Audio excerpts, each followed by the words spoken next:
ಇಂಥ ಹಲವಾರು ಚಿತ್ರಗಳನ್ನ ಮಾಡಬೇಕು, ನಿಮ್ಮೆಲ್ಲರನ್ನ ಮೆಚ್ಚಿಸಬೇಕು. ಹಾಗೆ ಇಡೀ ಅಂದ್ರೆ ಎಷ್ಟು ಖುಷಿ ಆಗ್ತಾ ಇದೆ ಅಂದ್ರೆ ನಿಮ್ಮನ್ನೆಲ್ಲ ನೋಡ್ತಾ ಇದ್ರೆ ಈ ತರ ಒಂದು ರಿಯಾಕ್ಟ್ ಮಾಡ್ತಾರೆ ನೋಡ್ರೆ, ನಾವೆಲ್ಲೋ ಕರ್ನಾಟಕದಲ್ಲಿ ಬೆಂಗಳೂರಲ್ಲಿ ಆಗ್ಬೋದು, ಇಡೀ ಕರ್ನಾಟಕ ರಾಜ್ಯದಲ್ಲಿ ಈ ತರ ಸಿನಿಮಾ ನೋಡಿ ರಿಯಾಕ್ಟ್ ಮಾಡ್ತಾರೆ. ಆದ್ರೆ ನಮ್ಮ ತನನ ನೀವು ಇನ್ನೂ ಬಿಟ್ಟಿಲ್ಲ.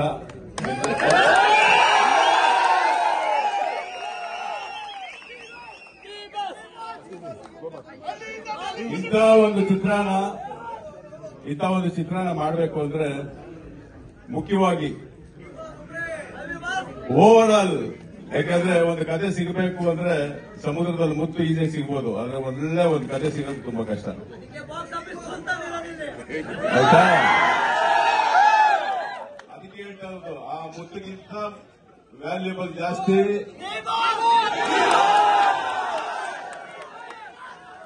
ಈ ಚಿತ್ರನ ನೀವು ನೋಡಿದೀರಾ. ನಾನು ಜಾಸ್ತಿ ಹೊತ್ತು ಮಾತಾಡೋದು ಬೇಡ, ಯಾಕಂದ್ರೆ ಡಿ ಬಾಸ್ ನೀವೆಲ್ಲರೂ ಮಾತಾಡಬೇಕು.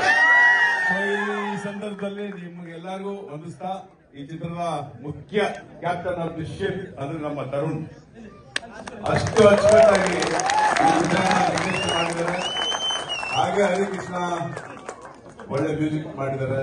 ಸೊ ಇಡೀ ಚಿತ್ರತಂಡಕ್ಕೆ ಸುಧಾಕರ್ ಆಗ್ಬೋದು, ಸಿಂಹಾಟರ್ ಆಗ್ಬೋದು, ಸೊ ಈ ತರ ಎಲ್ಲರ ಒಂದು ಶ್ರಮದಿಂದ ಇವತ್ತು ಈ ಚಿತ್ರ ಯಶಸ್ವಿಯಾಗಿ ನಿಮ್ಮೆಲ್ಲರ ಮುಂದೆ ನಾವು ತಂದು ನಿಮ್ಮೆಲ್ಲರ ಮೆಚ್ಚುಗೆಯಿಂದ ಈ ಚಿತ್ರ ನಿಮ್ಮೆಲ್ಲರ ಆಶೀರ್ವಾದದಿಂದ ನೂರಾರು ದಿನಗಳು ಹೋಗ್ಲಿ ಅನ್ನೋದನ್ನ ನೀವು ನಮಗೆ ವಿಶ್ ಮಾಡಬೇಕು, ಬ್ಲೆಸ್ ಮಾಡಬೇಕು ಅಂತ ಈ ಸಂದರ್ಭ ನಾನು ಕೇಳ್ಕೊಂಡು ನಾನು ಮಾತಾಡ್ತೀನಿ. ಜೈ ಹಿಂದ್, ಜೈ ಕರ್ನಾಟಕ ಅಂತ.